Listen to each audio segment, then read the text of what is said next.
Naanza na gazeti la Nipashe Mwanga wa Jamii, ambapo gazeti la Nipashe Mwanga wa Jamii limeandika hapa kwa herufi kubwa kabisa, limeandika hali mitaani baada ya maisha kurejea, maumivu ya waangukia wakazi na sauti ya kukaa meza moja yatolewa. Ukurasa wa 2, wa 3, wa 6 kuna undani wa taarifa hiyo.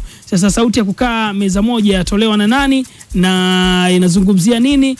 Tupo hapa kujua sauti hiyo imetolewa na nani na kwa nini ni tunapaswa kukaa meza moja sasa hivi baada ya kile ambacho kimetokea. Sasa Rais wa Tanzania Samia Suluhu Hassan ametoa wito wa mshikamano wa kitaifa, akisisitiza umuhimu wa kudumisha amani, umoja na utulivu baada ya kuapishwa kwa muhula mpya wa miaka 5 katika hotuba yake jijini Dodoma. Rais Samia pia alieleza kuwa Tanzania inahitaji kujenga maridhiano ya kitaifa na kuendeleza utamaduni wa demokrasia unaozingatia haki, usawa na ushirikishwaji wa raia wote, sio raia mmoja mmoja. Sasa mimi nimkaribishe Rais Samia mwenyewe atueleze uhusiano na umoja ni upi kwa mujibu wa Mheshimiwa Rais wa Jamhuri ya Muungano wa Tanzania. Rais Samia, karibu. Ndio maana katika shughuli au harakati za wanadamu tunaunganishwa na mawasiliano, mazungumzo na maelewano. Au kwa maneno mengine, tunaunganishwa na uwepo wa suluhu. Suluhu yenyewe, sio suluhu mimi. Lakini hata suluhu mimi nitafanya kazi yangu ya kuunganisha taifa. Naam, haya tunaunganishwa na kukaa mezani na kuona namna ambavyo tunapaswa kufanya kuhakikisha taifa linakuwa salama wakati wote. Katika habari nyingine kwenye gazeti la Nipashe imeandika huduma mwendo kasi yasitishwa, daladala kuziba pengo lake. Huduma mwendo kasi pale jijini Dar es Salaam yasitishwa wakati daladala zikichukua nafasi hiyo. Sasa hii ni kwa mujibu wa mkuu wa mkoa wa Dar es Salaam akizungumza na vyombo vya habari kuhusiana na swala zima la namna ambavyo usafiri wa mwendo kasi kwa pale jijini Dar es Salaam na vituo na hii ni kwa sababu ya vituo vingi kuwa vimepitia ile kashfa vimepitia mushkeli kwa maana ya kuharibiwa. Sasa tumsikilize hapa mkuu wa mkoa wa Dar es Salaam akieleza namna ambavyo huduma hizi zimesitishwa na uwezekano wa kurejeshwa itakuwa lini. Ni kwa mujibu wa mkuu wa mkoa wa Dar es Salaam, na mzungumzia Albert Chalamila. Kwa mkoa, karibu. Dar es Salaam tuna mabasi yaendayo kwa kasi. Tuna DAT na tuna UDAT.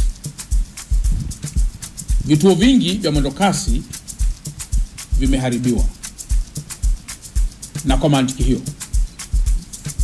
tunaendelea kuusitisha usafiri huu kwa njia ya Morogoro Road, yani BRT1, na tunaendelea pia kusitisha usafiri huu kwa njia ya Mbagara, yani BRT2. Kwa hiyo wale wote ambao walikuwa wanategemea mfumo huu wa usafiri, na naamini pia usafiri huu umekuwa ukiwasaidia watu wengi, tunausitisha mara moja. Jambo la kwanza ili kufanya tathmini ya kina kuhusu uharibifu uliotokea. Jambo la pili, tunajua kwamba mifumo ya utukataji tiketi na mageti pia imeharibiwa, na kwa mantiki hiyo inatupasa tuwe na muda wa namna ya kuweza kurudisha hali hiyo kama ilivyokuwa. Tunawaagiza watu wa LATRA, wadau wa LATRA na watumishi wa LATRA ama mtendaji mkuu wa LATRA kutoa vibali vya muda mfupi kwa mabasi ya kawaida ili yaweze kutoa huduma katika njia hizi ambazo zilikuwa zinategemewa kwenye usafiri huu wa mwendokasi. Jambo hili lifanyike mara moja ili kuongeza nguvu kidogo ya utoaji wa huduma mabasi kwa njia hii ya BRT1, yani ya Morogoro Road, na kwa hii njia nyingine ambayo nimeitaja hapo awali.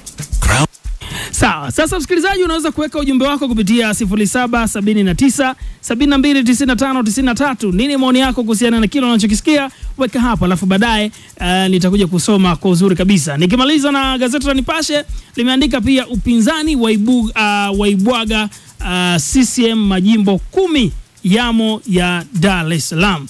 Pinzani waibwaga CCM majimbo 10 yakiwemo na majimbo ya Dar es Salaam.